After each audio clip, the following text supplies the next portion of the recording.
Right, this is Estelle Ogden, Unit 5 then, 1.1 Estelle. List of values or codes of practice relevant to the work being carried out. Well, all clients should have an induction.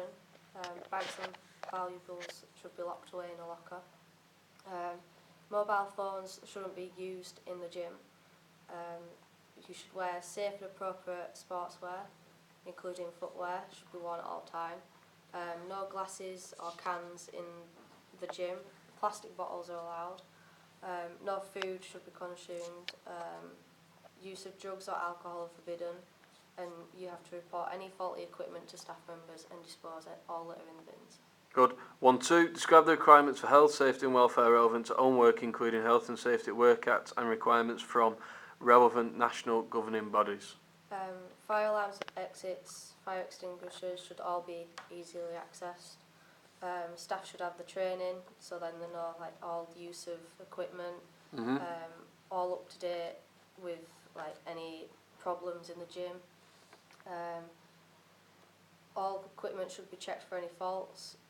Make sure everyone knows the fire procedure, sign in and sign out sheet should be used as well. Good. Health and Safety at Work Act 1974 as well, yeah. Identify manufacturers' guidelines and instructions for the use of facilities and equipment. If you're unsure how to use them, you ask gym instructors on the use of the equipment. Again, you report any faulty equipment, put signs out if there is any, so then people don't use them. And you use the equipment appropriately, so then you don't injure yourself. Good. Describe why health, safety and welfare are important in an active leisure and recreation environment. It can help the client. Well, it can help prevent the client take legal action. And if the active leisure or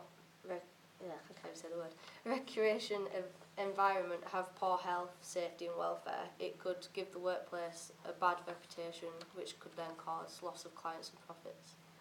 Identify the persons responsible for health and safety in own workplace. People who are responsible are employees, employers, visitors and yourself. Cool. Outline own organisation security procedures. CCTV footage, fingerprint access, lockers, same age group of clients, sign in, sign out sheet, and fire alarms and exits. Good. Describe the types of hazards that are likely to occur in own area of work and the accidents and injuries each could cause. Spillages, trailing wires, faulty equipment, broken fire doors or blocked off fire doors, fire alarms not working. It could cause, spillages could cause people to fall, and they could either sprain their ankle or knee. Trailing wires, fall over and break a bone or something.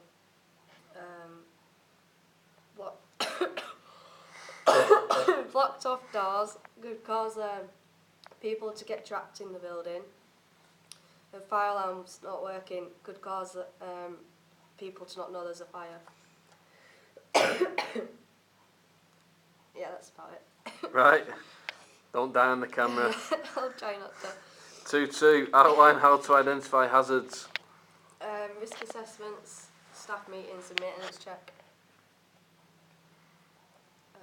Fine. Yeah. List health, safety and security checks to be followed. Park queues. Fire exits not to be blocked off. Make sure everyone's signed in and signed out. Maintenance checks on fire alarms, equipment, fire doors and CCTV cameras. Describe why it's important to get advice from a relevant colleague if unsure about hazards and risks in own workplace. That's 2.5. Okay. Helps prevent client or staff taking legal action. gives more knowledge on the hazards, risks, and corrects any incorrect knowledge as well. Right, 2.6. Just done that, haven't we? Identify you to ask if unsure about hazards and risks in own workplace. Employers, supervisors, other employees, and refer to the health and safety book. Describe how to deal correctly with the types of hazards that may occur in own workplace, taking account of risks. You report the hazards. You make sure you've written the report down. You cite signs to be placed out if there's any spillages or faulty equipment, and you make sure everyone's aware of what's going on with the risks. Yeah. Identify documents relating to health and safety which may have to be completed. Accident books, park use, induction forms. Right. Outline how to complete health and safety documents correctly. You fill out a checklist and a tick list, and a risk assessment forms. Sign it, date as well, yeah? Yeah. Describe what is meant by safeguarding and protecting the welfare of children and vulnerable adults. Because of their age, physical or mental ability, if they have ill health, and you need to make sure you've got the correct qualifications and a CRB check. Good. Describe own role and responsibilities for safeguarding and protecting children and other vulnerable people. When planning a routine, you need to make sure the weights, you know which weights to use, and you need to make sure the clients are okay with using them, and you have to pass on concerns. Right. List 4 types of abuse. Mental, physical, verbal and sexual. Outline the basic indicators and impact of each of the 4 types of abuse. Someone could either get reported, or the person who's getting abused could either stop coming to the gym or just not turn up to any of the lessons that involves that other person. Good. Describe the risks that individual abusers or potential abusers pose to children and vulnerable people. Self-esteem issues. Injury can be caused if distracted and low self-confidence. Describe organisational policies and procedures in relation to safeguarding and protecting, including reporting procedures. Policies need to be followed because otherwise the clients could take legal action. Report the problems and make sure everyone's safe. Yeah. Outline what to do if concerned about possible abuse. Inform a colleague, manager, parents or guardian, and inform the police if it needs be. Describe how to respond to a child or someone else disclosing abuse or concerns about abuse. You report it to the manager, you inform the parents or guardians, you try to comfort them but in a professional manner, and contact social services if you need to. Describe how to respond to a child or someone else disclosing abuse or concerns about abuse. You try to work around them, or if it gets any worse, tell the supervisor and report to the manager. Outline what to do if there are barriers to reporting known concerns. Social services, call NSPCC, the police and Childline if you need to. Yep. Identify statutory agencies with responsibility for safeguarding and protecting. Which one's that? Did I miss one out then? I don't know. 4.10. Well, that's the social services again, really. Yep. NSPC, so you got that Yeah. down, haven't you? Right, good. Outline when to contact statutory agencies with responsibility for safeguarding and protecting. When someone reports they've been abused and feel like if it may get worse, then you need to make sure that the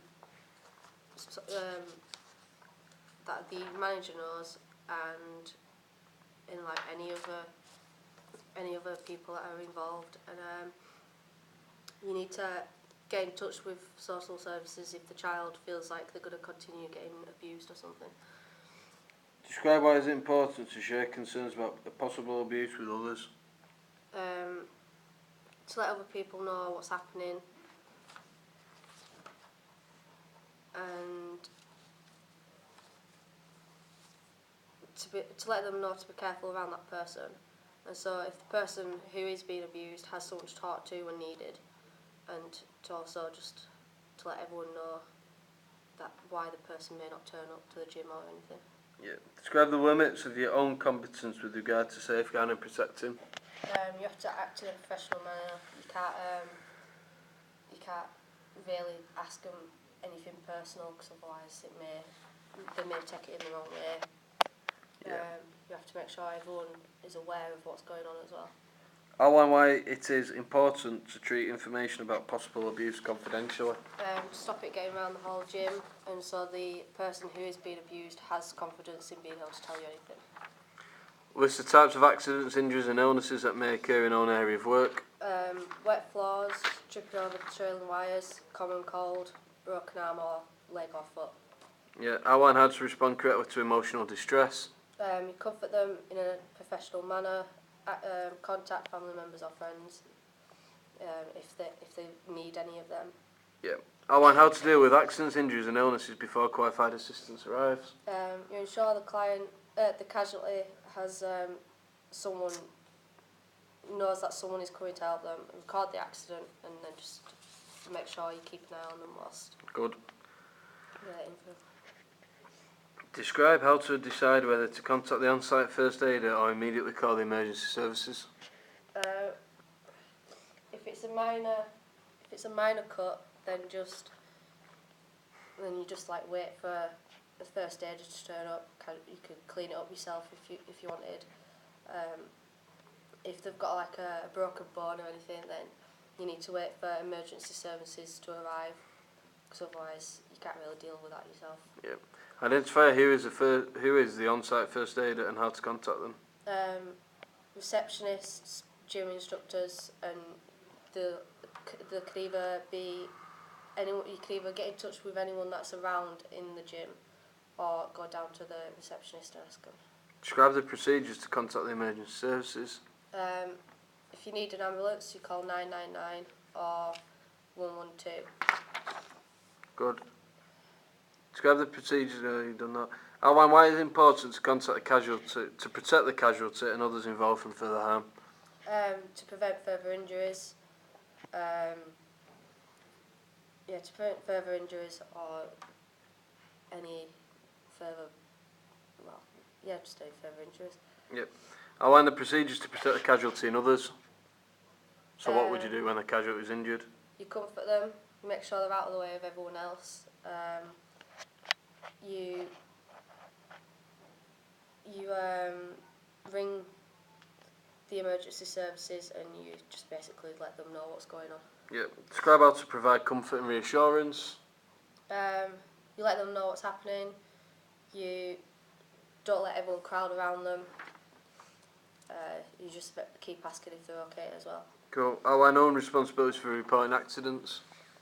You report them to the manager. You write them down, or you can do it computer based. You make sure all the information's safe as well, and then you just make sure everyone knows what's going on. Good. Identify who to.